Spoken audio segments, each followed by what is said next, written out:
Freelancer সবুজ.com এর পক্ষ থেকে আমি মোহাম্মদ সবুজ ইসলাম আজকের এই টিউটোরিয়ালে আপনাকে স্বাগতম। তো আমরা অনলাইন জগতে ঘাটাঘাটি করার জন্য বা ওয়েবসাইটগুলোকে রিসার্চ করার জন্য বা আমরা বিভিন্ন ধরনের কাজ শিখে অনলাইনে আমরা আর্নিং করতে যাচ্ছি। তো তার ভিতরে টপ লেভেলে আমরা ধরতে পারি বর্তমানের যে আর্নিং সোর্স আছে তার মধ্যে টপ লেভেলে আমরা ধরতে পারি যে web design and development.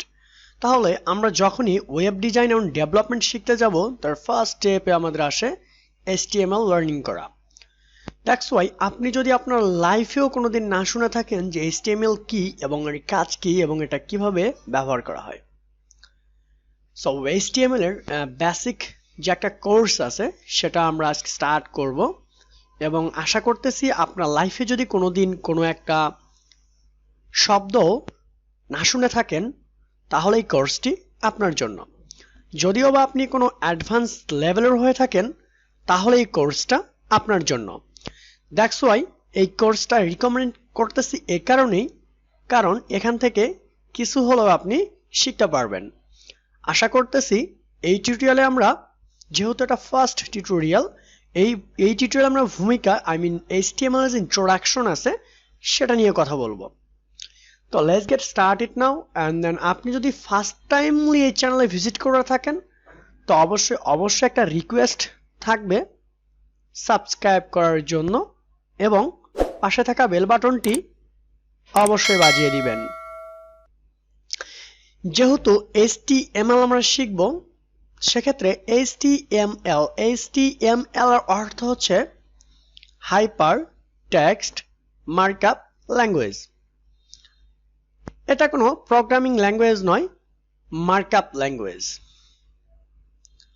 Web developer হতে হলে এই ল্যাঙ্গুয়েজটি সবার আগে ভালোভাবে শিখতে হবে, তবে এটা শেখা খুবই সহজ। আমি আগেই বলেছিলাম যে আপনি যদি ওয়েব ডিজাইন এবং ডেভেলপমেন্ট শিখতে চান ফার্স্ট অফ অলই আপনাকে HTML শিখতে হবে। এটা শিখলেই আপনি একটা ওয়েব পেজ তৈরি করতে পারবেন। এরপর যদি CSS শেখেন তাহলে ওই পেজটিতে আরেকটু প্রাণ দিতে পারবেন। আমি যদি এটুকু বোঝানোর চেষ্টা করি তাহলে আমি বোঝাতে পারবো, আপনি যদি কোনো একটা মানব কঙ্কালতন্ত্র তৈরি করেন এবং সেই কঙ্কালতন্ত্রকে আরো ভালোভাবে ডিজাইন করার জন্য এবং তার যে একটা মানুষ রূপে আনার জন্য যে কার্যক্রমগুলো করা হবে সেটাই হচ্ছে CSS এর কাজ। আশা করি এক্সাম্পলটা ক্লিয়ার। তারপর জাভাস্ক্রিপ্টের পালা।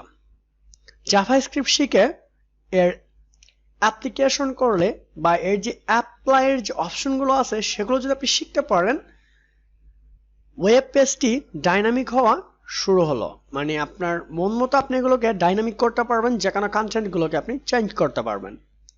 সবশেষে PHP প্লাস ডাটাবেস শিখলে আপনি পূর্ণাঙ্গ ডাটাবেস ওয়েবসাইট তৈরি করতে পারবেন। যে জিনিস লাগবে HTML শিখতে, অর্থাৎ HTML কোড কোথায় লিখবেন এবং এটা আমরা কোথা থেকে স্টার্ট করতে পারবো। তো এর জন্য নোটপ্যাডের প্রয়োজন আছে। সো নোটপ্যাডটা আসলে কি জিনিস এটা তো ফার্স্ট অফ অল মাথার ভিতরে চলে আসলো। ওকে, তো নোটপ্যাড হচ্ছে আমরা যে কোনো কিছু একটা লিস্টিং করার জন্য যেই যে আমাদের নোট ইউজ করি, প্রত্যেকটা কম্পিউটারেই আছে। দেন আপনি যদি সার্চ করে খুঁজে না পান এখানে সার্চ করতে পারেন, টাইপ হ্যাশ টু সার্চ, এখানে আপনি ক্লিক করে সার্চ করতে পারেন। প্রত্যেকটা কম্পিউটারের সার্চ বার আছে, দেন ওখানে আপনি নোটপ্যাড লিখলে এটা চলে আসবে। তো আমরা ফার্স্ট অফ অল যখন একটা HTML স্টার্ট করি তখন আমরা ফার্স্ট অফ অল লিখি head to head, body to body, then header footer, এগুলো আমরা স্টার্ট করি। তো এগুলো আপনি এখন হয়তো আপনার মাথার ভিতরে ঢুকবে না, কারণ ভূত মনে হবে। এখানে নোটপ্যাডটাই আমরা ভিউ করতেছি, এটা একটা নোটপ্যাড। তো এটা অনেক আগে ইউজ করা হতো। এখানে যদি আমি কোড দিয়ে লিখতে চাই যে HTML, দেন স্টার্ট করলাম, এটাকে আমি ইন্ট করব, ঠিক না, HTML, এগুলো যদি আমি এভাবে লিখতে চাই তাহলে অনেকটা সময়ের ব্যবধান বা অনেকটা সময়ের কাজ। তো আমরা যদি এভাবে ট্যাগগুলোকে না লিখি, এগুলো একটা করে ট্যাগ হচ্ছে, এভাবে লিখে একটা করে কোড লিখতে অনেকটা সময় লাগে। তো এই সময়গুলোকে হ্রাস করার জন্য বা এই সময়গুলোকে আমরা কমে লাগানোর জন্য যেহেতু কম লাগবে সময়গুলো, সেটাকে ইউজ করার জন্য আমরা বিভিন্ন ধরনের টেক্সট এডিটর ব্যবহার করে থাকি। সো আমি যদি এখানে আমার যে টেক্সট এডিটরটা ইউজ করতেছি সেটার নাম হচ্ছে সাবলাইম টেক্সট এডিটর। আপনি চাইলে এটাকে সিম্পলি ডাউনলোড এন্ড ইনস্টল করে এই যে এক্সটেনশনগুলো আছে সেগুলোকে ওপেন করে দিলেই আপনি এটাকে ইউজ করতে পারবেন, ঠিক আছে? তো এই যে সাবলাইম টেক্সট এডিটর আছে এর উপরে একটা টিউটোরিয়াল দেখে আসবেন, দেন আপনি এটা শিখতে পারবেন, ঠিক আছে? তো আমি এই যে নোটপ্যাড আছে, বেসিক যে নোটপ্যাড আমি দেখাইলাম ওপেন করে। তো আমরা যেহেতু এই নোটপ্যাডে কাজ করব না, সেক্ষেত্রে আমাদের একটা হাই লেভেলের ভালো লেভেলের একটা এখানে একটা নোটপ্যাডের প্রয়োজন। তো আমি সাবলাইম টেক্সট এডিটর ইউজ করতেছি। আপনি চাইলে আপনার রিকোয়ারমেন্ট অনুসারে বিভিন্ন ধরনের প্রো যে টেক্সট এডিটরগুলো আছে সেগুলো আপনি ইউজ করতে পারেন, ওকে? তো এরপরের যে ধাপটা আছে সেটা হচ্ছে নোটপ্যাড। তো ওপেন নোটপ্যাড তৈরি হন, যা তৈরি হয়ে নিন, আপনার যে কোনো একটা নোটপ্যাড ওপেন করুন। যেহেতু নতুন তাই নোটপ্যাড দিয়ে শুরু করুন, পরে অন্য কোনো অ্যাডভান্স এডিটরে সুইচ করে নেবেন, যেমন নোটপ্যাড প্লাস প্লাস আছে, বিভিন্ন ধরনের নোটপ্যাড আছে। এরপরে আপনার আছে হচ্ছে আমি যেটা দেখলাম সাবলাইম টেক্সট এডিটর। আর যদি জিওমার এর কাজের অভিজ্ঞতা থাকে তাহলে এখনই শুরু করতে পারেন। উইন্ডোজ আপনার যদি একটা যে কোনো একটা নোটপ্যাডের এক্সপেরিয়েন্স থাকে তাহলে দ্যাটস ইজ এনাফ, ওকে? নোটপ্যাডের একটা বেসিক মানে যে একটা জ্ঞান থাকা দরকার সেটা অবশ্যই থাকতে হবে, ঠিক আছে?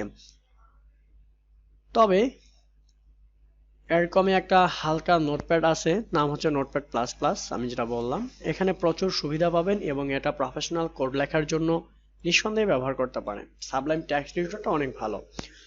এই শব্দগুলি সবসময় আসবে এবং এগুলি পরিষ্কার ধারণা থাকতে হবে। HTML x HTML দেন HTML5। HTML এর সর্বশেষ ভার্সন হচ্ছে HTML5। HTML5 এর HTML সকল নিয়ম অনুসারে করা হয়। XHTML এর যে নিয়মগুলো আছে সেগুলো মেনেই HTML5 তৈরি করা হয়েছে। কাজেই HTML5 শিখলেই আগের ভার্সনগুলি অটোমেটিক শেখা হয়ে যাবে। তাই আমরা ওইভাবে HTML এর যে আগের যে ভার্সন এবং বর্তমানের ভার্সন এগুলো একইভাবে দেখব। তো সবগুলোরই সিস্টেম এক আপনি যদি পারেন। W3C নামে এই সংস্থাটি HTML তৈরি এবং ম্যানেজমেন্ট করে, ঠিক আছে? এই যে ম্যানেজমেন্ট সিস্টেমটা এটা হচ্ছে W3C নামে একটা সংস্থা আছে যারা এটা মেনটেন করতেছে, ওকে? HTML5 মূলত HTML, তবে এখানে নতুন নতুন অনেক ট্যাগ এবং নিয়ম যুক্ত করা হয়েছে যেগুলির বর্ণনা আমরা পরবর্তী টিউটোরিয়ালগুলোতে প্রয়োজন অনুসারে দিয়ে দিব, ঠিক আছে? তো HTML শিখতে যে জিনিসগুলি আমাদের দরকার হবে বা যেগুলো আমাদের প্রয়োজন হবে সেটা হচ্ছে এই যে HTML এর যে এলিমেন্ট আছে। নেক্সট টিউটোরিয়ালে আমরা এলিমেন্ট নিয়ে কথা বলবো। সে পর্যন্ত সবাই ভালো থাকবেন এবং সুস্থ থাকবেন। Thank you so much watching this tutorial.